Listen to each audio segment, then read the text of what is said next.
सराफा बाजारातील सोने दागिने विक्री करणाऱ्या लक्ष्मीकांत किशनचंद जैन यांच्यावर चाकूने गंभीर हल्ला करण्यात आला। ही घटना गुरुवारी रात्री घडली। जैन हे त्यांच्याच बाजूला असलेल्या गायकवाड नामक व्यापाऱ्याच्या दुकानात बसले असताना दोघे अज्ञात दुपट्टाधारी युवकांनी वाद करून हल्ला चढविला। त्यात जैन यांच्या पोटावर तीक्ष्ण 3 ते 4 गंभीर वार करून आतड्यास बाहेर पडल्या होत्या। दोघांनी तत्काळ पोबारा करून व्यापाऱ्यांनी सुद्धा धावपळ करून दुकाने बंद केली। या ठिकाणी सर्व व्यापाऱ्यांनी धाव घेऊन जैन यांना रुग्णालयात उपचारार्थ दाखल केले। कोल्हापुरी पोलिसांनी वेळीच धाव घेऊन सीसीटीव्ही कॅमेऱ्याच्या आधारे दोघांना तत्काळ ताब्यात घेतले। योगेश पवार, राजीव ठाकरे दोघे राहणार हनुमाननगर असे अटक करण्यात आलेल्या आरोपींची नावे आहे। पोलिसांच्या माहितीवरून त्यातील योगेश हा येथीलच एका व्यापाऱ्याच्या दुकानात कामाला होता। एक दिवस तो जैन यांच्या दुकानात आला असता त्याला जैन यांनी अश्लील शिवीगाळ केली होती।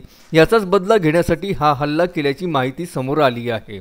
शुक्रवारी दोन्ही आरोपींना न्यायालयात हजर करण्यात येणार आहे। अजय शृंगारे, विदर्भ न्यूज, अमरावती।